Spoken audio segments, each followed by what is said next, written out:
ఆదికాండము 24వ అధ్యాయము. అబ్రాహాము బహుకాలము గడిచిన వృద్ధుడై యుండెను. అన్ని విషయములలోనూ యెహోవా అబ్రాహామును ఆశీర్వదించెను. అప్పుడు అబ్రాహాము తనకు కలిగిన సమస్తమును ఏలుచుండిన తన ఇంటి పెద్దదాసునితో, నీ చెయ్యి నా తొడక్రింద పెట్టుము. నేను ఎవరి మధ్య కాపురమున్నానో ఆ కనానీయుల కుమార్తెలలో ఒకదానిని నా కుమారునికి పెండ్లి చేయక, నా స్వదేశమందున్న నా బంధువుల యొద్దకు వెళ్లి ఇస్సాకును నా కుమారునికి భార్యను తెచ్చునట్లు ఆకాశము యొక్క దేవుడును భూమి యొక్క దేవుడు నైన యెహోవా తోడని నీ చేత ప్రమాణము చేయించదనెను.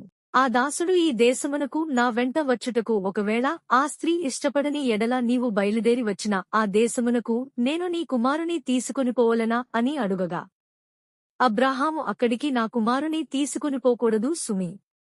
నా తండ్రి ఇంట నుండియు నేను పుట్టిన దేశము నుండియు నన్ను తెచ్చి నాతో మాటలాడని సంతానమునకు ఈ దేశము నిచ్చెదనని ప్రమాణము చేసి నాతో చెప్పిన పరలోకపు దేవుడగు యెహోవా తన దూతను నీకు ముందుగా పంపును.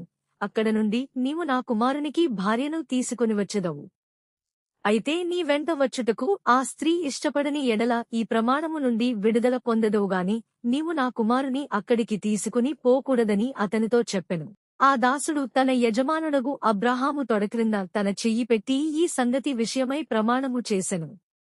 అతడు తన యజమానుని ఒంటెలలో 10 ఒంటెలను, తన యజమానుని ఆస్తిలో శ్రేష్టమైన నానా విధములగు వస్తువులను తీసుకుని పోయెను. అతడు లేచి అరామ్నహరాయములోనున్న నాహోరు పట్టణము చేరి, సాయంకాలమందు స్త్రీలు నీళ్లు చేదుకొనవచ్చు వేళకు ఆ ఊరి బయటనున్న నీళ్లబావి యొద్ద తన ఒంటెలను మోకరింపచేసి ఇట్లనెను, నా యజమానుడగు అబ్రాహాము దేవుడవైన యెహోవా, నేను వచ్చిన కార్యమును త్వరలో సఫలము చేసి నా యజమానుడగు అబ్రాహాము మీద అనుగ్రహము చూపుము. చిత్తగించుము. నేను ఈ నీళ్ల ఓటెయొద్ద నిలుచుచున్నాను. ఈ ఉరివారి పిల్లలు నీళ్లు చేదుకొనుటకు వచ్చుచున్నారు. కాబట్టి నేను త్రాగునట్లు నీవు దయచేసి నీ కడవను వంచుమని నేను చెప్పగా నీవు త్రాగుము. నీ ఒంటెలకును నీళ్లు పెట్టెదనని ఏ చిన్నది చెప్పునో ఆమెయే నీ సేవకుడైన ఇస్సాకు కొరకు నీవు నియమించినదే యుండునుగాక. అందువలన నీవు నా యజమానుని మీద అనుగ్రహము చూపితివని తెలుసుకొందుననెను. అతడు మాటలాడుట చాలింపకముందే అబ్రాహాము సహోదరుడైన నాహోరు భార్యగు మిల్కా కుమారుడైన బెతూయేలుకు పుట్టిన రిబ్కా కడవ భుజము మీద పెట్టుకుని వచ్చెను. ఆ చిన్నది మిక్కిలి చక్కనిది. ఆమె కన్యక, ఏ పురుషుడును ఆమెను కూడలేదు.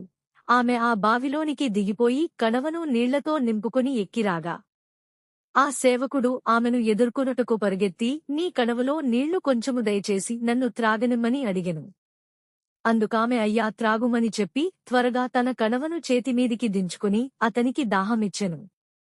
మరియు ఆమె అతనికి దాహమిచ్చిన తరువాత, నీ ఒంటెలు త్రాగుమట్టుకు వాటికిని నీళ్లు చేదిపోయిదునని చెప్పి త్వరగా గాడిలో తన కడవ కుమ్మరించి తిరిగి చేదుటకు ఆ బావికి పరుగెత్తుకుని పోయి అతని ఒంటెలన్నిటికీ నీళ్లు చేదిపోసెను.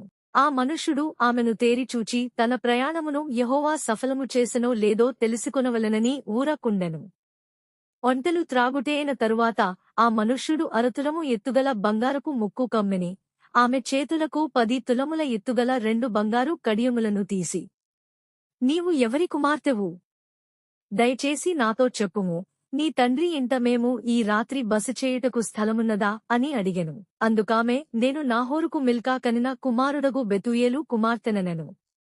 మరియు ఆమె, మా యొద్ద గడ్డియు మేతయు విస్తారముగా ఉన్నవి, దిగుటకు స్థలమును ఉన్నదని అతనితో చెప్పెను. ఆ మనుష్యుడు తన తలవంచి యెహోవాకు మ్రొక్కి, అబ్రాహామును నా యాజమానుని దేవుడైన యెహోవా స్తుతింపబడునుగాక. ఆయన నా యజమానునికి తన కృపను తన సత్యమును చూపుట మానలేదు. నేను త్రోవలో నుండగానే యెహోవా నా యజమానుని బంధువుల ఇంటికి నన్ను నడిపించెననెను. అంతటా ఆ చిన్నది పరుగెత్తి కొనిపోయి ఈ మాటలు తన తల్లి ఇంటివారికి తెలిపెను. రిబ్కాకు లాబానను నొక సహోదరుడుండెను. అప్పుడు లాబాను ఆ బావి దగ్గర వెలుపటనున్న ఆ మనుష్యుని యొద్దకు పరుగెత్తికొని పోయెను. అతడు ఆ ముక్కు కమ్మిని తన సహోదరి చేతులనున్న ఆ కడియములను చూచి, ఆ మనుష్యుడు ఈలాగు నాతో మాటలాడెనని తన సహోదరి అయిన రిబ్కా చెప్పిన మాటలు విని ఆ మనుష్యుని యొద్దకు వచ్చెను. అతడు ఆ బావి యొద్ద ఒంటెల దగ్గర నిలిచి యుండెను. లాబాను, యెహోవా వలన ఆశీర్వదింపబడినవాడా, లోపలికి రమ్ము, నీవు బయట నిలువనేలా? ఇల్లును ఒంటెలకు స్థలమును నేను సిద్ధము చేయించితినెను. ఆ మనుష్యుడు ఇంటికి వచ్చి నప్పుడు లాబాను ఒంటెల గంతలు విప్పి ఒంటెలకు గడ్డియు మేతయు కాళ్ళు కడుగుకొనుటకు అతనికిని అతనితో కూడా నున్నవారికిని నీళ్లు ఇచ్చి అతనికి భోజనము పెట్టించెనుగాని అతడు నేను వచ్చిన పని చెప్పక మునుపు భోజనము చేయననగా లాబాను చెప్పుమనెను. అంతటా అతడిట్లనెను, నేను అబ్రాహాము దాసుడను. యెహోవా నా యజమానుని బహుగా ఆశీర్వదించెను గనుక అతడు గొప్పవాడాయెను. అతనికి గొడ్లను వెండి బంగారములను దాసదాసీ జనమును ఒంటెలను గాడిదలను దయచేసెను. నా యజమానుని భార్యయైన శారా వృద్ధాప్యములో నా యజమానునికి కుమారుని కనెను.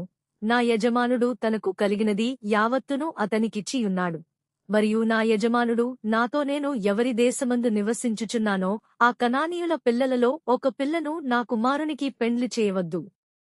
అయితే నా తండ్రి ఇంటికిని నా వంశస్థుల యొద్దకును వెళ్లి నా కుమారునికి పెండ్లి చేయుటకు ఒక పిల్లను తీసుకుని రావలెనని నాచేత ప్రమాణము చేయించెను. అప్పుడు నేను నా యజమానునితో ఆ స్త్రీ నా వెంట రాదేమో అని చెప్పినందుకు అతడు ఎవని సన్నిధిలో నేను జీవించుచున్నానో ఆ యెహోవా నీతో కూడా తన దూతను పంపి నీ ప్రయాణము సఫలము చేయును గనుక నీవు నా బంధువుల యొద్దను నా తండ్రి ఇంటను నుండి నా కుమారునికి భార్యను తెచ్చెదవు. నీవు నా వంశస్థుల యొద్దకు వెళ్ళుతివా? ఈ ప్రమాణము విషయములో ఇక నీకు బాధ్యత ఉండదు. వారు ఆమెను ఇయ్యనేడల కూడా ఈ ప్రమాణము విషయములో నీకు బాధ్యత ఉండదని చెప్పెను. నేను నేడు ఆ బావి యొద్దకు వచ్చి అబ్రాహామును నా యజమానుని దేవుడవైన యెహోవా, నా ప్రయాణమును నీవు సఫలము చేసిన ఎడల నేను ఈ నీళ్ల బావి యొద్ద నిలిచియుండగా నీళ్లు చేదుకొనుటకు వచ్చిన చిన్నదానితో నేను నీవు దయచేసి నీ కడవలో నీళ్లు కొంచెము నన్ను త్రాగనిమ్మని చెప్పునప్పుడు నీవు త్రాగుమో నీ ఒంటెలకును చేదిపోయిదనని ఎవతే చెప్పునో ఆమెయే నా యజమానుని కుమారునికి యెహోవా నియమించిన పిల్లయే యుండునుగాకని మనవి చేసుకొంటిని. నేను నా హృదయములో అట్లు అనుకొనుట చాలింపక ముందే రిబ్కా భుజముమీద తన కడవను పెట్టుకుని వచ్చి ఆ బావిలోనికి దిగిపోయి నీళ్లు చేదుకుని వచ్చెను. అప్పుడు నాకు దాహమిమ్మని నేనామెను అడుగగా